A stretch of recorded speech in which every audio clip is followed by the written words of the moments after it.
વધારવા માંગ કરવામાં આવી છે। શાળા સંચાલક મંડળે સરકાર સમક્ષ કરી છે રજૂઆત। સહાયક શિક્ષકની ભરતીમાં ગુજરાતી શિક્ષક વધારવા માંગ કરવામાં આવી। ધોરણ 10 અને 12 માં સૌથી વધુ ગુજરાતીમાં તેઓ નાપાસ થાય છે તેવું ભાસ્કર પટેલે જણાવ્યું। સાથે એવું પણ કહ્યું કે એક તરફ ફરજિયાત ગુજરાતી શિક્ષણની વાતો છે પરંતુ સહાયક શિક્ષકો છે જ નહીં અને બીજી તરફ ગુજરાતી શિક્ષકોની અવગણના થઈ રહી છે। ગુજરાતી ભાષાના સહાયક શિક્ષકોની જગ્યા વધારવા માંગ કરવામાં આવી।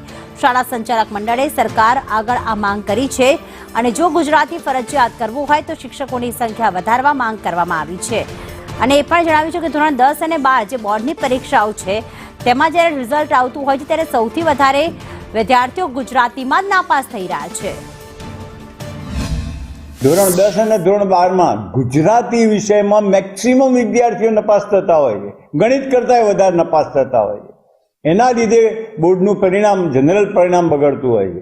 એટલે આ વખતે અમે માગણી કરી છે કે ગુજરાતના વિદ્યાર્થીઓના હિતમાં ગુજરાતી વિષયની અંદર સ્નાતક અને અનુસ્નાતક થયેલા વધુમાં વધુ ઉમેદવારોની ભરતી થાય અને એની ભરતી થશે તો એ સાથે સાથે હિન્દી, સંસ્કૃત જેવા વિષયો ભણાવી શકશે।